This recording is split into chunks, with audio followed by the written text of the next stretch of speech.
order for October the 12th, 2021. Welcome to everybody here tonight. It's nice to see you here. It's been a long time. Approval of the agenda with the two late items. Move approval with items 6.4.5 and item 6.5. Seconder? Second. All in favor? Carried. Minutes? Move adoption. Second. All in favor? Carried. Receipt of committee minutes? Move receipt. Second. All in favor? Can I just, Yes? I just wanted to say something about the minutes. I very much appreciate those committees and the hard work they do, especially in the last couple of meetings, there's been some really challenging items on the agenda. And just an ask for staff, I know we get the recommendations from the committee, but if we could get the full minutes from the committee before we make the decision on the items they're referring, that would be awesome. Okay. Delegations. That council received the delegation, Catherine West, Cumberland Business Association, CBA, Secretary, Holly Penner, Executive Director, and Kirsten Warner, CBA Chair, regarding Thrive Grant application. Move receipt. Second. All in favor? Carried. Welcome, ladies. Would you please come forward?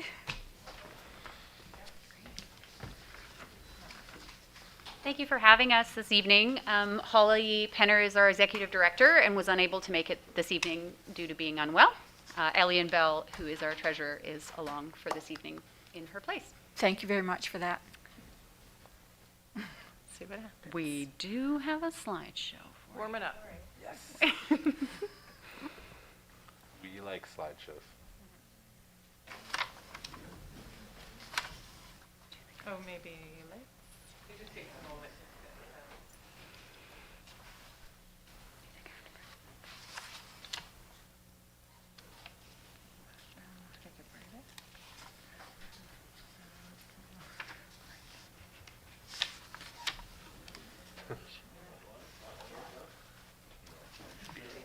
Just the one just on the right. That made it much better. There we go. There we go.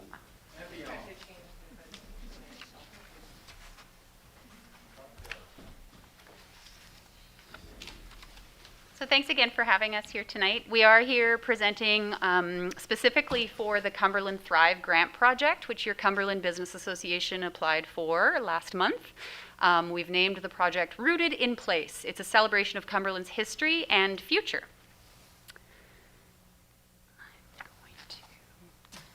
There we go. So if you're not familiar, the Thrive Small Capital Program provides an opportunity for local governments, business, tourism, and arts and culture organizations to proactively and collaboratively address declining downtown Main Street business area activity by creating and testing innovative approaches to drive new and increased vitality into commercial areas. The maximum funding for this grant in particular is $50,000 with up to 100% funding. The concept and design for our application, creating a new outdoor public amenity area which contributes to increased business district vitality, visitor attraction, and or resident engagement and quality of life. As you can see, we're ticking many of the boxes with our application here. Increased business district vitality, we're providing a rest area. It's located in the central downtown core, interactive displays and sculptures, history, culture, and art being met, tourism attraction, business retention, business recruitment, creating community assets, as well increased resident engagement and quality of life. We're really wanting to focus on community pride, community knowledge, an educational element to it, engagement and safety first and foremost. Increased visitor attraction, providing an art and history interest, areas to rest, eat, shade, seating, directing food traffic with the walking tour of downtown being extended through it, beauty and interactive. Community alignment, demonstrating community collaboration and aligning with existing assets, strengths, and priorities. So groups that we've already consulted with and that we are consulting with on this project include the Village of Cumberland, the Rotary Club of Cumberland Centennial, Cumberland's Museum and Archives, the Cumberland Arts Community overall, Cumberland Community School, the Cumberland Lodge, Comox First Nation, Cumberland business community, and Cumberland residents. Aligning with existing assets, we're looking at the existing sidewalk intersection bulb outs at this intersection, the existing benches, the historic pennant flags that we haven't seen for the last couple of years, and the existing sidewalk patio tents. So strengths and priorities of our application. The strengths of the project, primarily looking at the fact that it is central to our downtown core, providing a safe and accessible and inclusive space for all. Creates a parklet, which is always helpful. Using existing assets, it's low to no maintenance. Local procurement, of course, being one of the villages and one of our greatest strengths and priorities. Highly visual, creating local excitement, social media attention, especially in coordination with Tourism Vancouver Island. Supporting external stakeholders and a long lifespan of public relations, ongoing and future exposure with this project. As well, excited about the potential for a foundation for more corners with this project. It is permanent as well.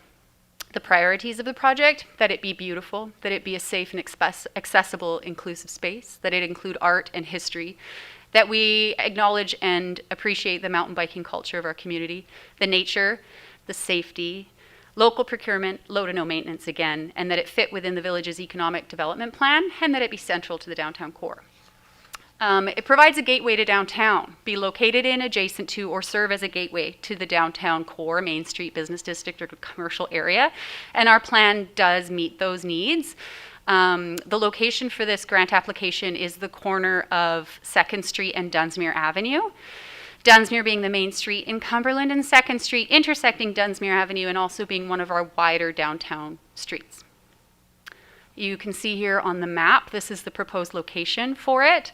After consulting with a traffic engineer and looking at various intersections in the downtown core, this was chosen as the best position for traffic flow and pedestrians. As well, we know from our CBA membership, there's a real call to action to see an increase of drawing traffic further up Dunsmuir towards the Waverley, to the top of the block.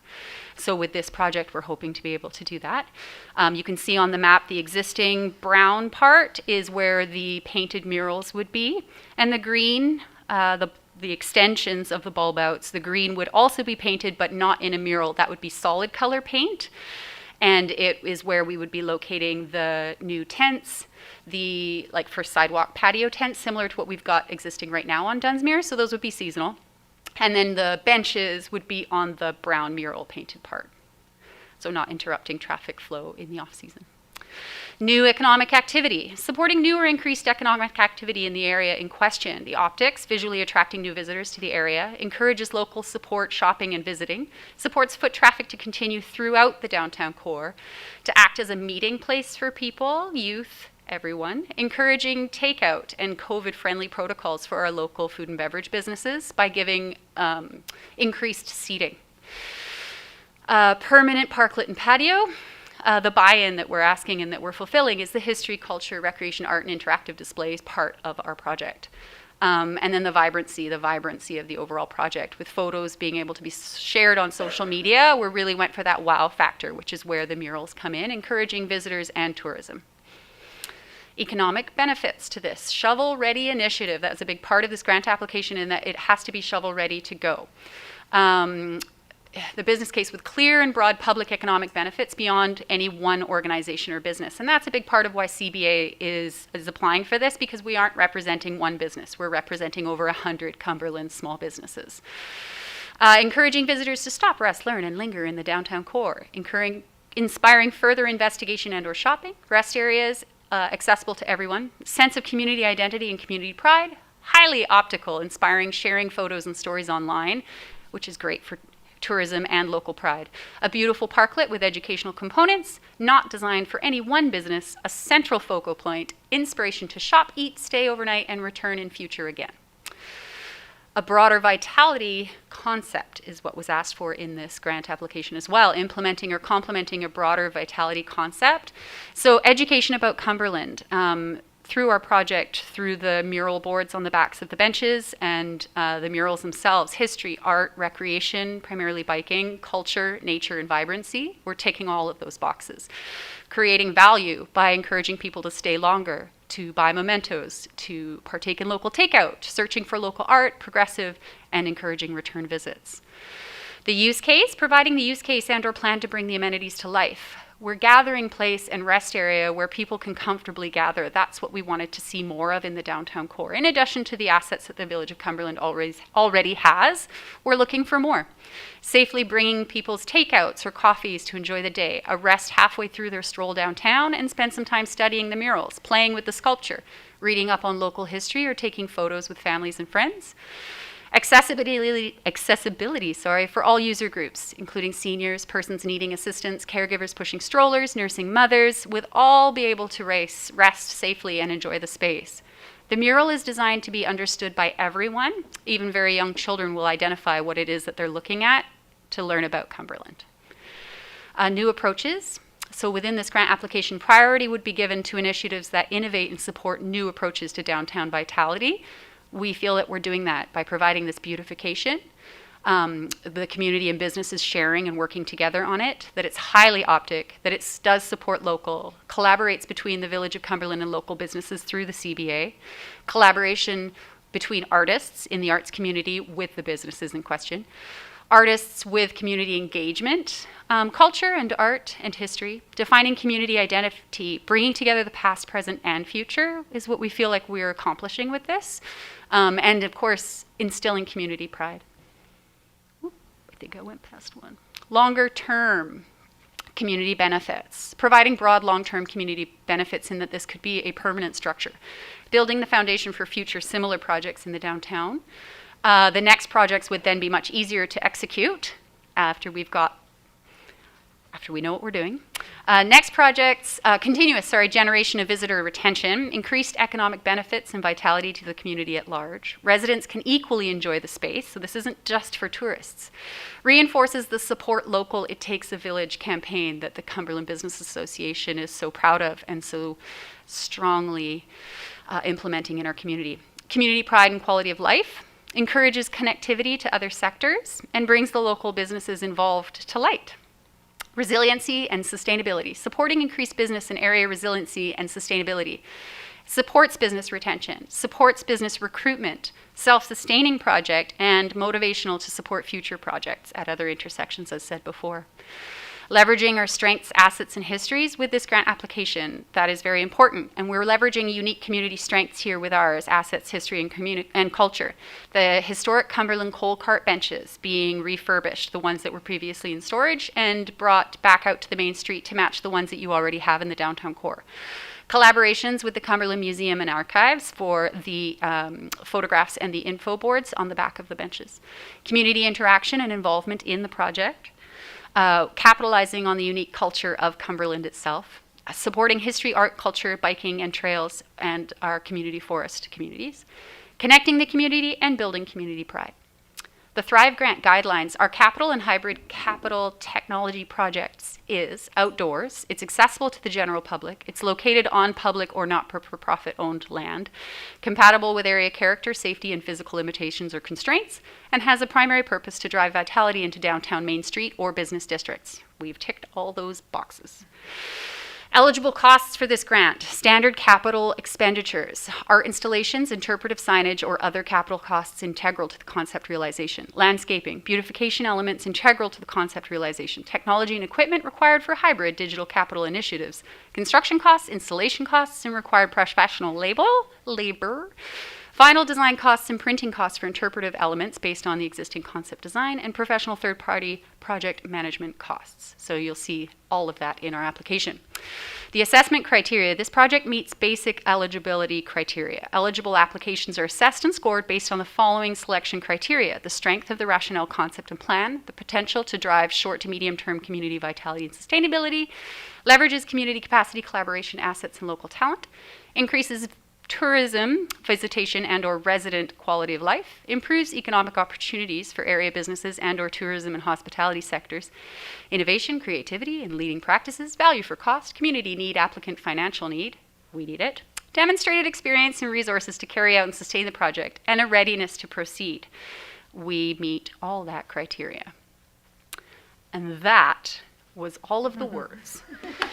So that, in the nutshell, is why and how and what for our Thrive grant. Not getting into the many nitty-gritty details of the grant publicly, because some parts of it we're keeping under our hats in the hopes that we can do a grand reveal once we find out if we receive it. But if you do have any questions, happy to try to answer them. Okay. We'll start with Councillor Kettler. All right. Well, thank you. I know that you're all doing this off the side of your desk and that CBA is a new entity, that you haven't even had an AGM yet, that you'll be having it this month, I think. Yeah. So that's great. That's a lot of work. And I like that you are beautifying the downtown, that you are employing local artists, that you have connected with the museum and are bringing forward history. I think all those things are wonderful. I do have some concerns about that application and sort of the process that we've got to this far. Because later in the agenda, we have this memorandum of understanding between the business association and the village. And so it's a little bit cart before the horse scenario where we haven't really outlined what our roles and responsibilities are, but we're already doing this project. But we understand that there's funding deadlines, and that's why the council gave you the letter of support without hearing any of the details of the project. Yep, thank you. So, I think that we understand those funding constraints, and we want you to be able to take advantage of this Thrive grant. And I sit on the board of the Island Coastal Economic Trust, so I definitely want you to be able to take advantage of this. But there are some things I think that we should talk about with the application, because ICT is great at working with communities. It's not just you hand in the application and it's done. They look at it very in depth, and they let you know if there's issues. They come back and say, you can change this and do that. And so I think it's really important that we do, try to put forward the best application we can. And I think because of our relationship, because you're a new entity and we don't have the MOU in place, that maybe there were some things that might get some holes poked in it. So I just wanted to talk about one of the entries. So it's page 9 of the Thrive application form. Just above the activities, you say the entire project only involves a simple permit from the village enclosing of the street for painting. Mm-hmm. But I think there's a lot more, within the project that we need to talk about, the letdowns and the bollards and the accessibility. I think probably those things should be looked at by our accessibility committee. Sorry to interrupt, the letdowns, what do you mean by letdowns? The corners themselves, so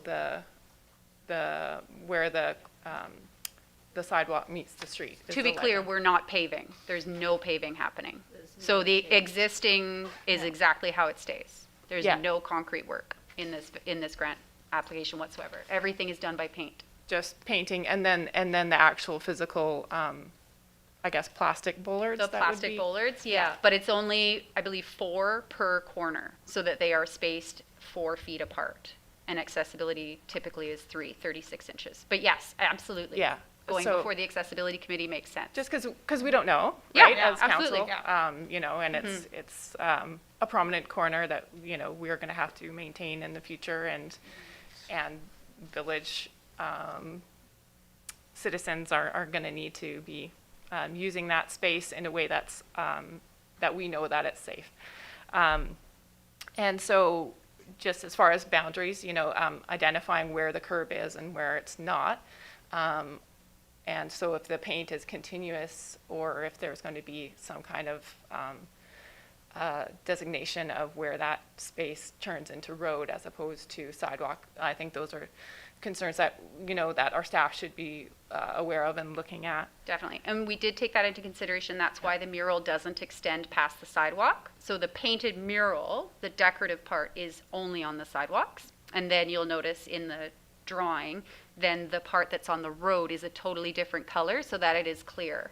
that you're stepping down into the roadway. And then there's a white border that borders all of the part that goes from public space into roadway.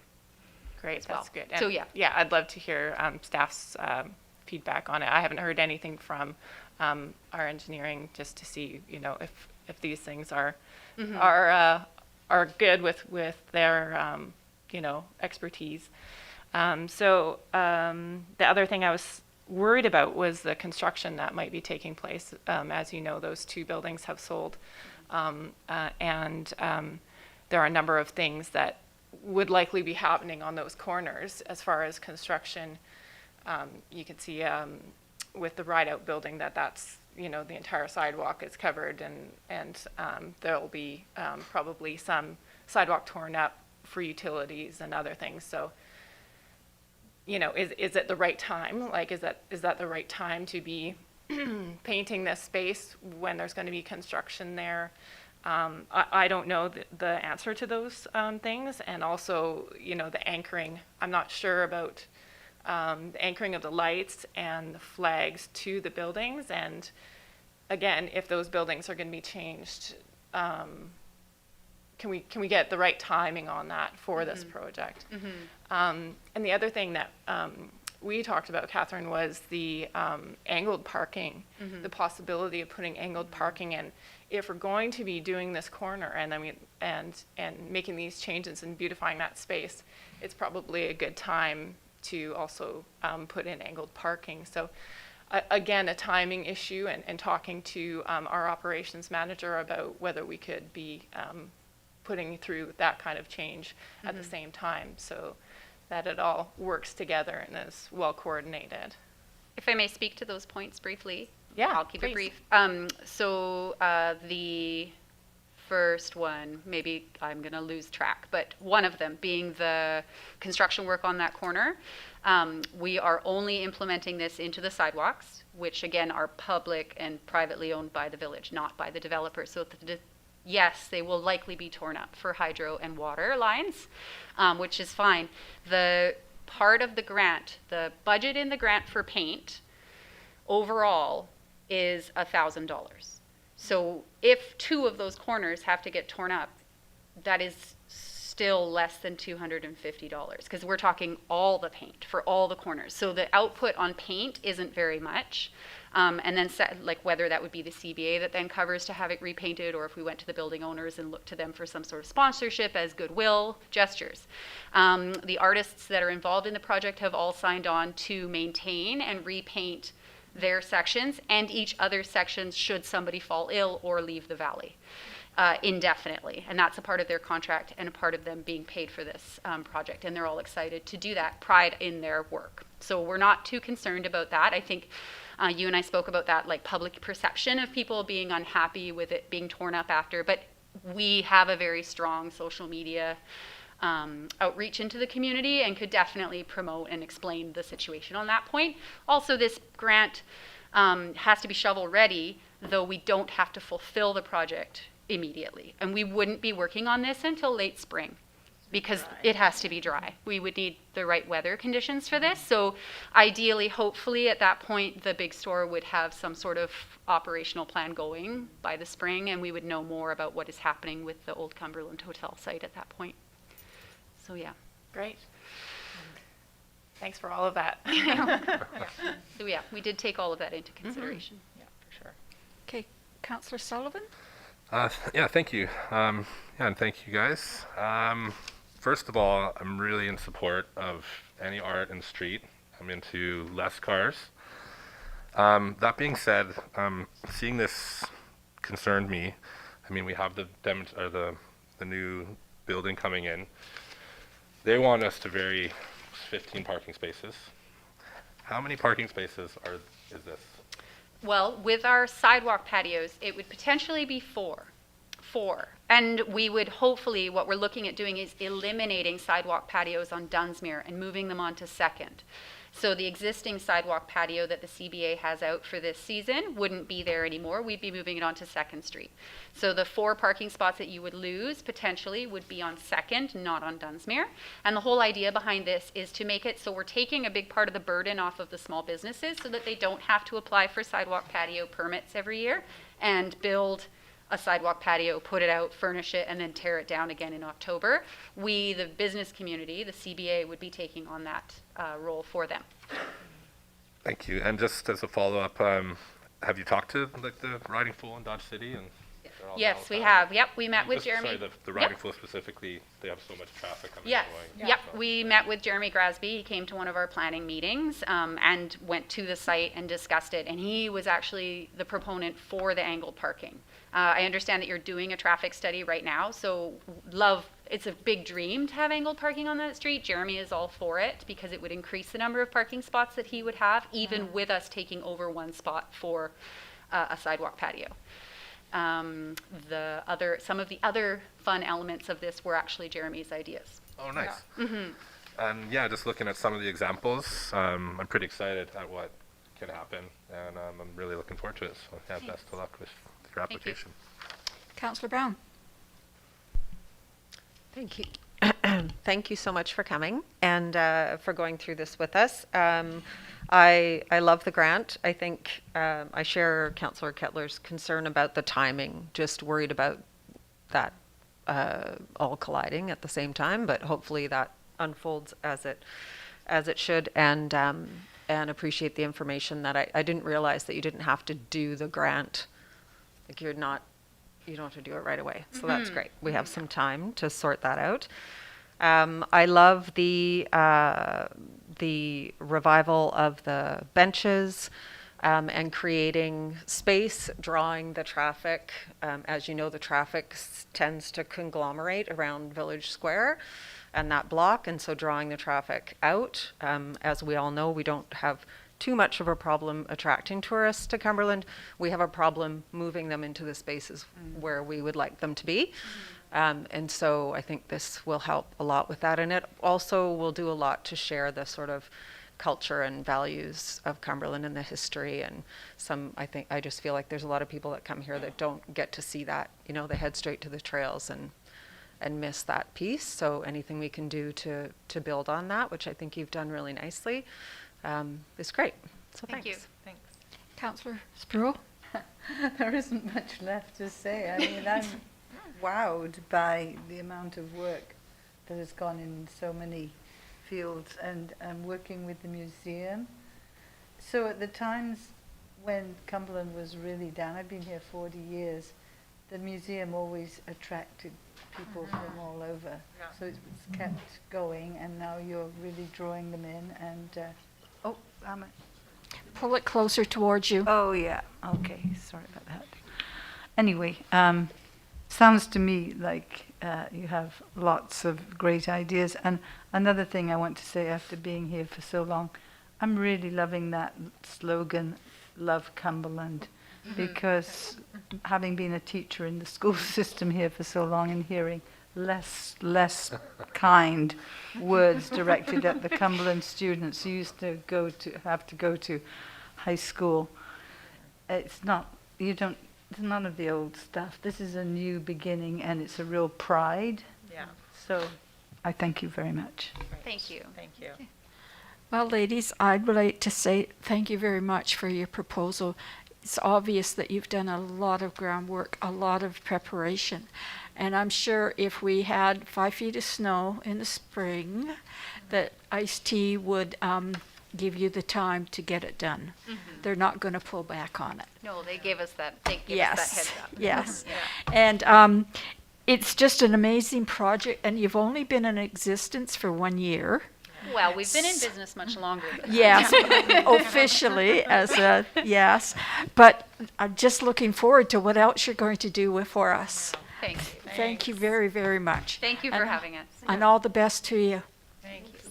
Okay? I just have one more question. That's actually for staff. So there's a number of things that the village would be required to do. I think a number of them are listed on page 54. The barricades for the murals are to be left out while the paint cures, which I think in the application said would be around 2 weeks. And then the flags being hung by Village of Cumberland. There's power washing that needs to take place. The benches that are going to be put in place, and then the sculpture, which I think is going to be installed by the creator.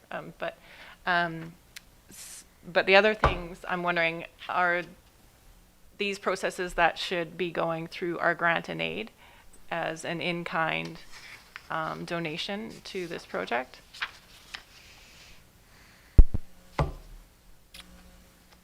Yeah, it's a good question. I think what really has to, based on the presentation today, now council received this, I think it would be requested if council gave direction to staff to report back on those items, because some of this information, we've had great conversations with the CBA, but there's some things that we would need to report back and get some direction on council. So I may recommend if we could get some direction on that today, then we will report back on those items and further work with the CBA to develop this plan out. That might be suitable right now. Okay. Thank you. So would somebody like to make that motion then? To ask staff for a report back? So I'm going to turn my mic on first. I'll move that council direct staff to meet with the CBA and come back with a report on next steps for this grant. Second. All in favor? Carried. Thank you very much. Thank you. Thanks, guys. Thank you. I assume you're staying for the next item? Okay. No unfinished business, no correspondence, reports. That the council received Village and Cumberland Business Association Memorandum of Understanding report. Move receipt. Second. All in favor? Carried. Thank you, Your Worship. Hello, Council. It's nice to be in front of you again. I guess I'm the horse and they were the cart. I also just want to acknowledge, I didn't get to take part in that discussion, but your optimism, flexibility as we work through that project. One of the things I did get from when I called ICE-T about how we provide our feedback was the most important thing they wanted to know was that these components of the projects are possible within our current practices and policies. How they're implemented down the road, we'll come back to you and talk about that, making sure our rec manager talks around benches and our operations manager knows things around road and safety and stuff. So how that project unfolds, we'll come to staff and I'll probably come back to you as well. So thank you for that. To help with these big ideas, in front of you is you have the makings of our Memorandum of Understanding with the CBA. And the goal here is simply to provide that structure of how we work together to meet the initiatives of goals and values that we have in common. I've been working with Holly, the Executive Director, a fair bit the last little while, going through that back and forth about what the CBA wants to accomplish under their leadership, as well as what our council strategic priorities are and other types of documents like the Economic Development Strategy and other things, to see if there's enough and where we can make connections. And there's lots. And so what we really from there found was that we really needed a document like this to sort of guide us how we will look through different pieces of what we want to do together. I think the downtown revitalization and beautification is a good example, and maybe this project is a little bit ahead of this process, but we would like to get into using this MOU to discuss about these agreements. So down the road, maybe beautification looks at updating our enhancement study, and then finding initiatives that the CBA and the village could collaborate on together, and we have plans in place to do these types of things. In other areas that we can do, the great services that the CBA provides to our businesses that makes our life at the village a bit easier, is allowing them to continue to do those things and support for them. So essentially, that's what that MOU is in front of you is about, is finding those areas that we have in common and having a structure around us how we go about and discuss and negotiate those things. So at this point, I know we haven't had guidance from council around this, and so this initial draft and this initial piece is to get in front of you and make sure we're heading in the right direction. And I would welcome your input or any questions. Okay. We'll start with Councillor Brown this time. Great. Thank you, Mayor. Thank you, Kaylin. This is it's great to see this coming forward. I was in the village back when most of the storefronts were empty, and I just can't state enough how important it is to have a thriving business community in our little village, especially one that is independently owned and operated for the most part. I think they give so much to our community, and really make our lives so much better. Not just our lives, but the people who visit here. So I'm curious about, there's nothing in the MOU about funding. And so wondering what that process is going to be, knowing that we are going into budget considerations the end of this month. And should we be having a conversation or another delegation from the CBA on that specific funding element? And then my other suggestions would be, or another question, I guess, would be whether or not we should have a formal referral process for CBA for those, or is that more of a casual thing where it's just so formal process? I see the nodding. And yeah, I think it's such an important conduit, that communication, not only for staff and the business community, but also for council to hear from our business community about how they're doing and what their needs are and what the barriers are, I guess, that we might be able to help with. So making sure that we work those details in. And yeah, I think I'll leave that there. If I may, through the chair. Thank you, Councillor Brown. You'll see in the list of potential future agreements, I have funding for service. And that really is, we have a bit different of a model as a business association. Typically it's a BIA, which works on a local service area and commercial property taxes. So exploring different ideas around how we can provide funding, through those similar types of mechanisms, knowing we're not going to have that LSA, right? And part of that exchange of ideas and values I had with the executive director was, what are the services you're providing for the businesses right now? And how do they help the village move our strategic priorities? And so I can see there is certainly some benefit that the CBA will provide, in a sense that we could create a modeling, like a licensing scheme, where we're returning some of that funding that comes through the licensing process back to them in terms of funds. The CBA has acknowledged that funding is one of the key things, so following your direction tonight, that would be one of the first areas that we start working on immediately. And secondly, that communication becomes really important too, and not just how we as organizations communicate with each other, but using them as an asset, as a reflection, and as an insight into our community, and having council be able to direct things, if it's parking downtown, or if it's an event application, or street closures because of development. These things really make our lives a lot easier, having the CBA and that one channel of communication. So, agreed. Thank you. Okay. Councillor Sproul? Yes, I think formalizing these ideas in some kind of memorandum is definitely mutually beneficial, and I think a lot has been thought through to make this this work. I can't imagine how many communities have gone to this kind of detail to fit the goals of the business community with the strategic priorities of the village, and I'm glad to see it laid out. It's not final, but it's a good indication of the direction we both sides wish to go. Thank you. Councillor Sullivan? Yeah, thank you. Mostly what I have to say is that through the long process that it took us to remove ourselves from CVEDs till now, I'm pretty proud of the village.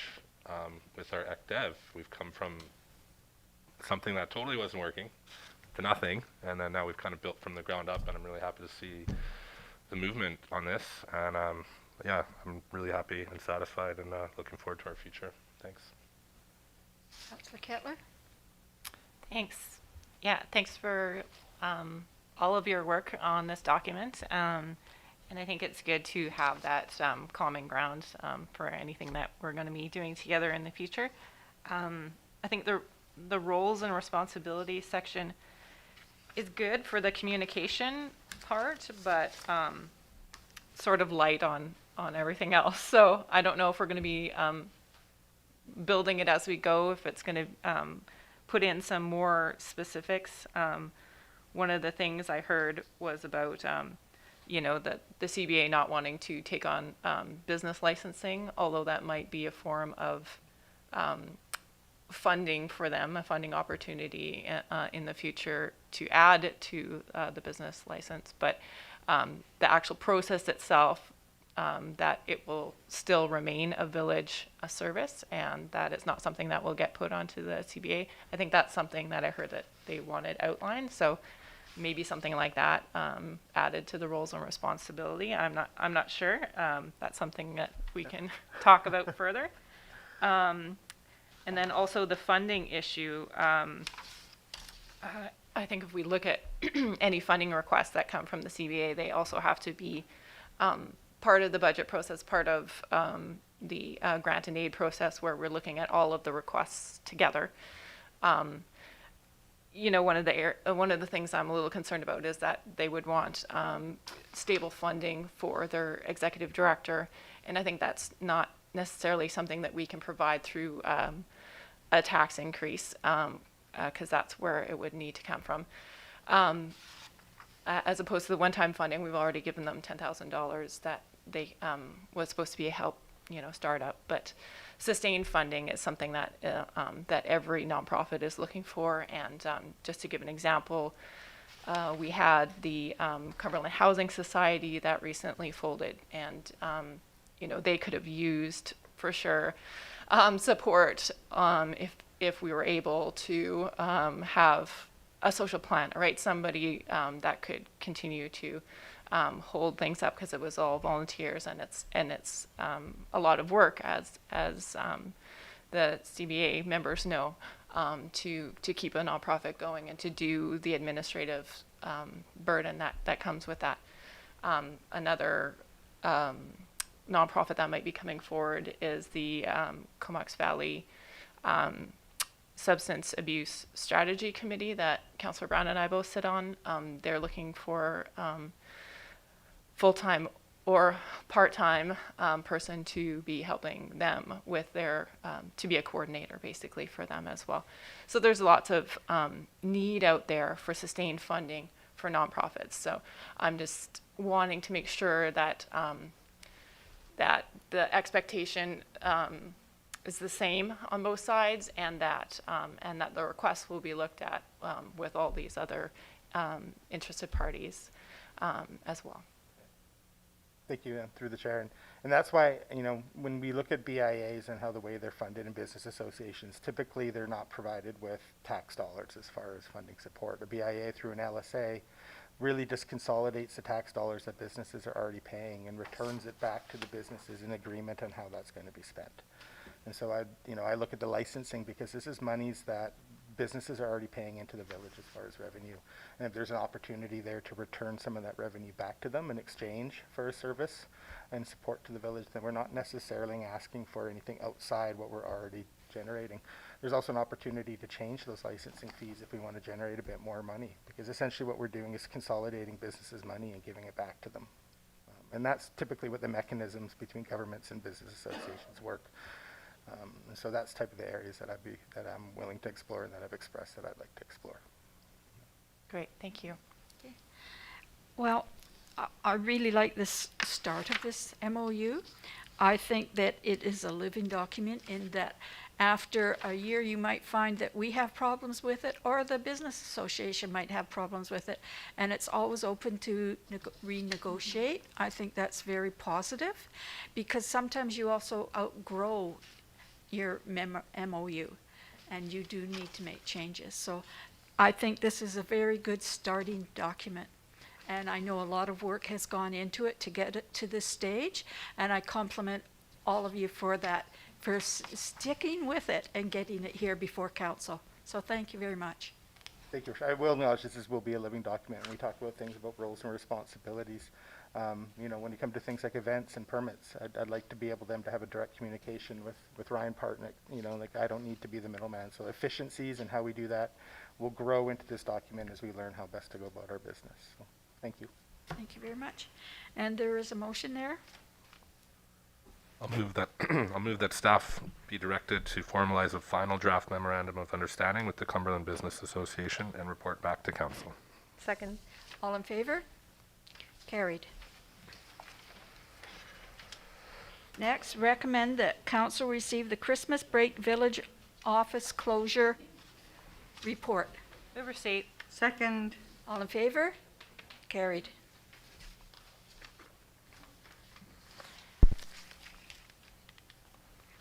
All right. Thank you, Your Worship. So before you, there's a report in relation to village office closure during the Christmas break there. So this was an item that had actually been brought forward last year in some discussions and was tabled mostly due to the fact that we were in the COVID, I guess because we were closed to the public during that period of time there, and so there was no public accessing our offices there. So what is proposed here is to look at having the offices closed between Christmas and New Year's, as is outlined in the report there. So staff will still be available and they will work. They're not being asked to take vacation or anything at that time, but it will be a period of time where the front administrative office wouldn't be open to the public, as well as there wouldn't be returning calls or anything in the sense of those through that period of time. However, we still will have all of our public works operating. Recreation will be on their regular hours. Building inspection will be happening, and there may be staff that will be they'll be working in the office. It just would be that the closure of the actual office to the public would be in place for those 2.5 days there. So currently we do close at noon on the 24th of December and the 31st. So this would be on an annual basis. It would be those days in between, which works out to be about 2.5 days each year. There's a real challenge finding staff to work that time. We're struggle with vacation, as many other businesses and firms are challenged with that.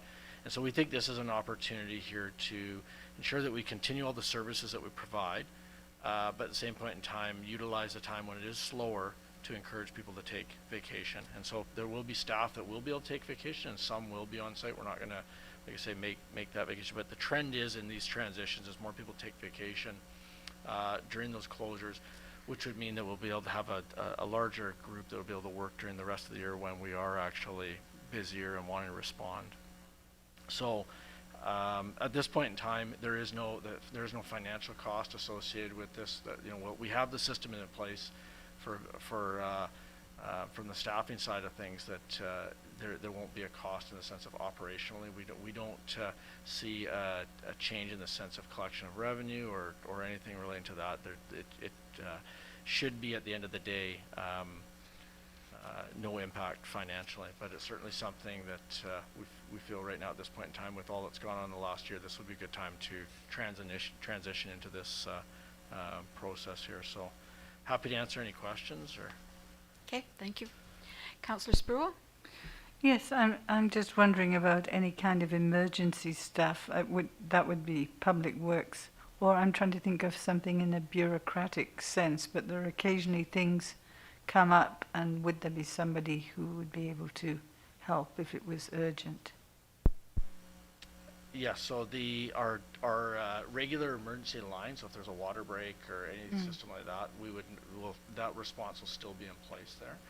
And all other operations there would be available just like it would be any other day. If there was a day of, if it was we were closed, say on a weekend or a long weekend, anything that backs up, so from recreation access, there still will be the ability to rent facilities, all that sort of stuff. So we're not restricting that, but it would be just the regular response that we'd have in place at any other day that we'd be closed.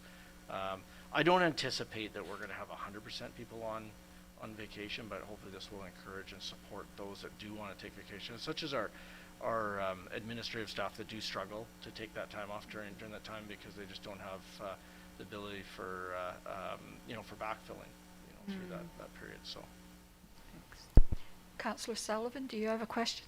Oh no, I was just looking at our staff in the gallery, our administrative staff. Councillor Kettler, do you have a question? No, I think he answered that pretty well. If there's an emergency, there's still people able to attend, and I guess if there's like, I don't know, a social issue, then council will be getting the, the calls on those, Well, on this- that week. The CAO sleeps there during the holiday, right? In the cot. Yeah. Sure, so. Thank you. Yes, Councillor Brown? No, I think it's a great idea. Yeah. I don't see anyone trying to do business with the village between Christmas and New Year's. I think it's probably pretty safe to. And this will be the start of us telling us to not do that ever. Yeah, yeah. Doing that Please don't come. moving Yeah. forward, no Between holiday Christmas business. and New Year's. I yeah. will have to admit that it's very, very quiet between Yes. Christmas and New Year's. I don't think, in all the years that I've been here, I don't think you'd see five people come to the door at any Yeah. time during that time. Mostly construction people, but if the weather's bad, they don't even work. So, what is your pleasure, council? I'll move that council authorize the annual closure of the village office commencing at noon on December 24th, with the reopening of the office occurring on the first business day following January 1st statutory holiday. Second. All in favor? Carried. Next, recommend that council receive the October 28th, 2021 budget session scheduling report. Move receipt. Second. All in favor? Carried.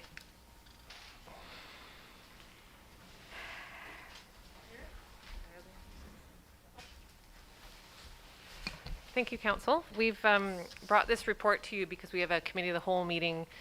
It was the second budget meeting scheduled on October 28th, and quite a number of you are attending the Economic Summit that day. So this report is to ask Council if you'd like to reschedule that meeting to an earlier date. And we're recommending an earlier date in order to meet the budget schedule that leads up to Village Hall open house on November 15th. So we're suggesting October 25th or 26th, which is a Monday or Tuesday, to reschedule that meeting. Any questions? I have no issues with that, no. Yes, Councillor Brown? Yeah, I'm struggling with having to be in two places at once, so I would appreciate moving it to October 26th.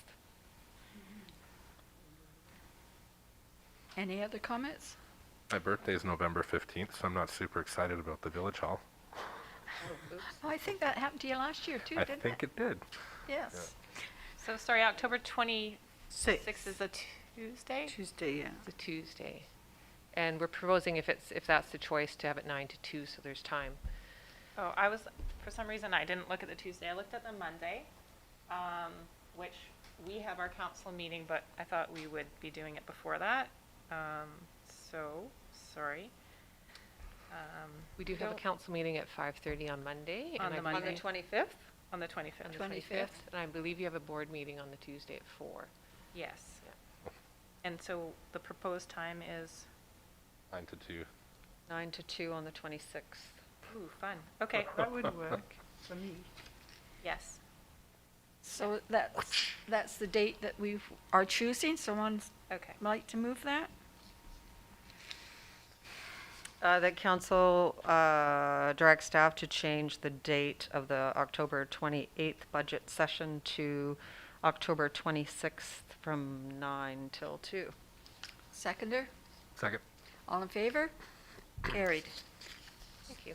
So we can go for 2 days to the economic summit. All Yes. the meetings. Yes. Next, we have council reports. Councillor Sullivan. Thank you. Yeah, once again, looking over other councillor supports, I've missed a couple of the fun things, but I'll, for the benefit of the people at home, talk about the solid waste board this last month. There's a $2.2 million budget amendment for the organics facility. Just like everything else in the world, delays and such have pushed that forward, and they've kind of had a struggle, but they feel that that's going to wrap it up. Yeah, the report providing input to the Stewardship Agencies of BC, the SABC, advocating for reasonable and convenient access to Extender Producer Responsibility Program, EPRs, for remote communities. So that's basically just a letter expressing concern. There's a sort of, for rural communities, the distance traveled and such, the equity is not really working out. And one of the key requirements of the BC's recycling is that the EPRs provide a reasonable distance and stuff like that. So it's not really shaping up, and so they're just advocating. They're trying to work with the SABC and trying to find some solutions with that, because basically the landfill is kind of holding the bag with some of these EPR programs at the end of it. And like EPRs programs deal with electronics and tires and oil and stuff like that, just stuff that post-consumer it's just very difficult and expensive. Quadra Island Recycling Depot, they just got some town halls. They're trying to work on their end on Quadra, and they're having some really successful input from the residents, and the report is upcoming. Basically that's the meat of it. And the staff conducted an overview of the solid waste management plan, followed by interviews conducted during breakout sessions, which basically I advocated for. As I said last meeting, the government is going to be coming down with the want to reduce input by 35%. And so we talked about construction debris lately and just anything going to the landfill.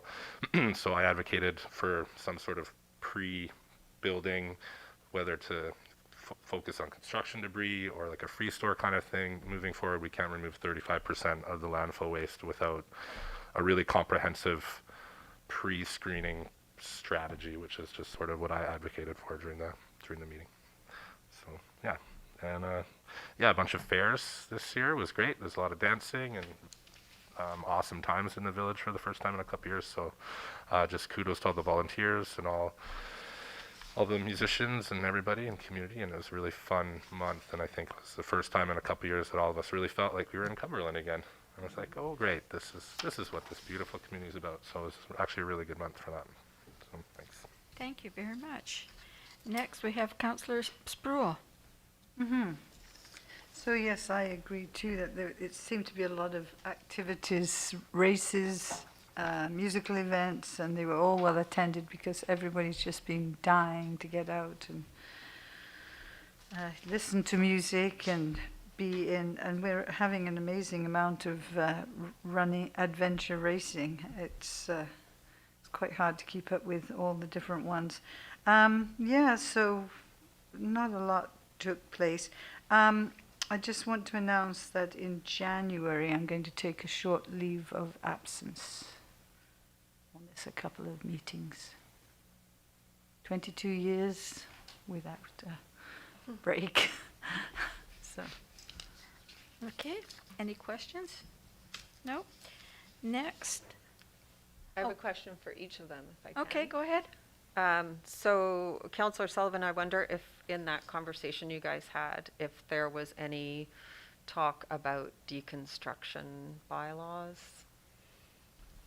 It was kind of just highlight, like there's Yeah. a report coming back, so there might have been in a different group. Oh, okay. That I was in, so we were only in a breakout groups with about 3 at a time, and a staff member, Yeah. 3 or 4, so not in my direct group, but there's still a report coming back. So. Yeah, I mean, I feel like it would be really great, but I wouldn't want one community to do that and the rest maybe. I'm not sure how that would Like, play out. If, at this point, that pool, it's just, they're just looking at it all. Yeah. I mean, yeah, they have to just find all these solutions. yeah. Yeah, I'm imagining that they're gonna have, probably think about that. And your leave is not for health reasons? Partly, Oh, actually. okay. We can talk about it more after Yeah. if you want. Okay. Thanks. Thank you very much. My report is before you, and I'm going to just highlight a couple of things. And if anybody has any questions, they can ask me. Pre-UBCM, we had a meeting with Minister of Education, Honorable Jennifer Whiteside, and an overview of Cumberland's growth and the demands on our schools is what we spoke about. And we also had Tom DeMeo from the superintendent from the school, who also spoke about the capacity in the schools. And just to bring you an update, I did receive a letter from the minister today thanking us for the meeting, and they're going to put us on the list of the other 59 communities that have asked for capital funding this year. So, yeah, we'll keep our fingers crossed and hopefully we'll get somewhere. I don't know. She had to put, that's the first time I've ever actually seen a minister say how many applications they had put forward. That's quite a lot. I don't think it's any different from any other year. Yeah. I think it's Yeah. pretty standard. I don't think the list gets any smaller. No. Next, BC assessment. We had a meeting with the deputy assessor, and they did close the office in Courtney, and they actually did a provincial study on the office, and they found that they were using less than half the space in the building, and so it was not being cost effective. So they decided to move it to Nanaimo. And they wanted to relay that they are offering the same level service as before. Staff are working from home. They did not have to relocate to Nanaimo. And they kept all the staff. Nobody was let go. So that was positive for staff. They do not see the assessments in Cumberland going down in the near future. And we spoke of the hardships on some of the longtime residents in Cumberland with large increased values on their homes. And they said they would look at that. And they also said that they would come and discuss any items that we would like to at any time with them. They were more than willing to come to Cumberland Council. And the next one that I was going to talk about was I forgot to put in September the 30th. And it's the first National Day of Truth and Reconciliation for the First Nations, and I did attend the Spirit Walk at Harmston Park, and we got finished just before the rain started, so we were very fortunate. But it was a very nice walk, and it went on all day, if I'm not mistaken, till 7 o'clock at night. And when we were there was quite a group of people there, so it was nice to see all that. So if anybody else has any questions, I'm open. Yes? Did the people from BC Assessment, I read it in here, did they offer to come and talk to us about assessments? Yes, that they would did. be They good. said they would come at any time that we requested. That would be interesting. Okay, we'll put that on the list of things to do. Yeah, maybe to a village hall or something, or like a Zoom where people could join from home, so that we have a recording of what assessments are, how do they work, how do they impact. Wow. Well, I think it would be appropriate. I know they go to other municipalities Yeah. and report out on the assessments in the community, so it would be a good opportunity. And I think it would be really nice if they would come to a council meeting, the people to also, and have their questions answered. Yeah. It would be awesome, a really good thing. Okay. Be a good opportunity. They've delegated to the regional district, but it wasn't an open forum. It was Yeah. just the delegations. Yeah, it's up to what they'd be comfortable doing. Yeah, yeah, well, we'll try it and see. Yeah. Okay. Next, Councillor Brown. Yeah, I'll just, a lot of the same things as everybody else, except Food Policy Council. We did have a conversation about the Solom watershed study that was just done, and the problem with irrigation for increasing farmland. We have all this farmland that is underutilized, and there's not efficient use of the water, and so looking at ways we can support that work. And then the other thing I wanted to talk about was at Accessibility Committee, we were looking at the proposed development for the current Cumberland Hotel site, and realized that cash in lieu is also, which I didn't realize, or I hadn't put the two and two together, that cash in lieu is also allowed for accessible parking. So without applying for a variance, they can just pay the money and not provide an accessible parking spot. And that seems to be a problem. This specific development actually says that they'll have 3 accessible units, but no plan for anywhere for them to park. So that was an interesting little tidbit that came out of that presentation. That's all I got. Okay. Councillor Kettler? Thank you. So Union of BC Municipalities Week was busy. Had meetings with both the village and the regional districts, so lots of meetings. So some of the things I wanted to highlight were, of course, the grand opening of the fire hall. Nobody even mentioned that. What the heck? And we also had the grand opening of the Comox Valley Water Treatment Center. So those was 2 huge events that happened. Yes, millions. Both were great events and well attended, so that's awesome to see. I had an Island Health leaders call, and I just felt like I should probably tell people that, the communications from them is that, at one time they were thinking we needed about 85% vaccination rate to reach herd immunity in the community. But now with the Delta variant and the increased communicability of that virus, that they think that we need 90% vaccination rate, and that we've seen Northern Health go through some real spikes, and we've taken some patients from Northern BC on the island,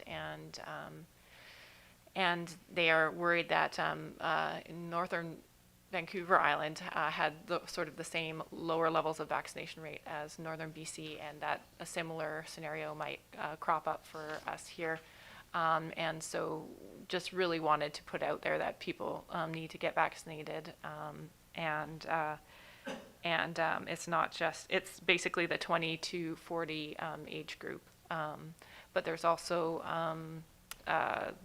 the teenage age group that they were concerned about, that a lot of people weren't getting those vaccines as well, and it really is the wave of the unvaccinated. So I just wanted to communicate that to the public as much as possible, that they need their vaccines. And then the other cool thing that happened this month was the Weird Church event that was held on September 23rd. It was a community discussion about the 21 things you may not know about the Indian Act. And I think that it was, when you look at the news, and most churches, don't say anything about a reconciliation, let alone hold events and have deep, uncomfortable discussions about all the things that are happening. So I just wanted to highlight that it's a very special event, I think, in our community, and thank Reverend Ingrid Brown for being brave and doing that, and holding that space for our community, and it's an important thing that we need to talk more about. So thanks to her. Okay. Here, here. So could we have a motion, please?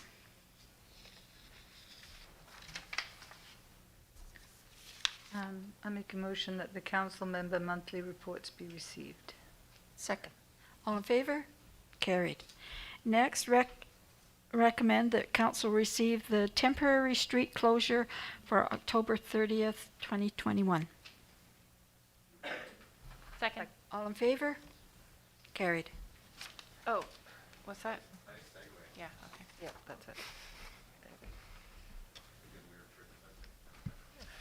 I could briefly go over the report. The Weird Church is proposing another community event on October 30th. It's a Saturday, and it's I think it's called the Heat Is On Chili Cook-Off, and it's happening from 12 to 3. And they've asked for a street closure of First Street in front of the church from Penrith to Beaufort from 10 a.m. to 6 p.m. And because it's a long-term closure and it's a new event, we're bringing this to council for approval. Staff have no issues with it, and they have a good history of complying with this closure that you've seen before for other events. So we're recommending approval. Okay. Just like to add that we are going to participate, the village, in the chili Have an cook-off. entry. We're gonna Yes. win, Yes. you mean? No pressure. Well, we know what to do to him if he doesn't win. Okay, any questions? Someone like to move then? I'll move that council approve the temporary street closure of First Street from Penrith to Beaufort Avenue on October 30th, 2021 from 10 a.m. to 6 p.m. for the Weird Church Chili Cook-Off event. Second. All in favor? Carried. Next, bylaws. I'll move that council adopt permissive tax exemption 2022 bylaw 1151 2021. Second. All in favor? Carried. No new business, notice motions and announcements. Budget Committee of the Whole, October 21st, 2021 at 10 a.m. Advisory Planning Commission, October 14th, 2021 at 4 p.m. Question period? Did we change that budget? That's the first. Yeah, oh, okay. Oh. Yeah. No questions? Then we can, anyone online can ask a question. Please send it to email info@cumberland.ca using subject line question period. And please limit to questions only. Comments will not be read out.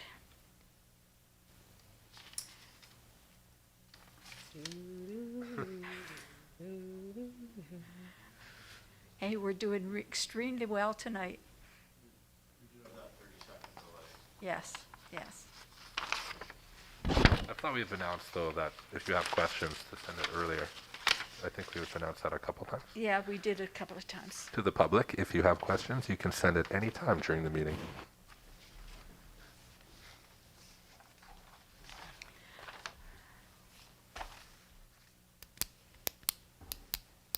Nothing tonight. If somebody does email, we'll answer it. Okay? Yeah, probably. So now we are going into, close the meeting to the public, please. All right. I'll move that we council close the meeting to the public pursuant to section 90 of the community charter to consider personal information about an identifiable individual holds or is being considered for a position as an officer, employee or agent of the municipality or another position appointed by the municipality.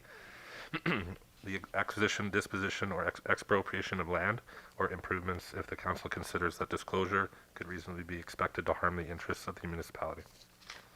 Seconder? Second. All in favor? Carried. Motion to adjourn. So move. Second. All in favor? Carried.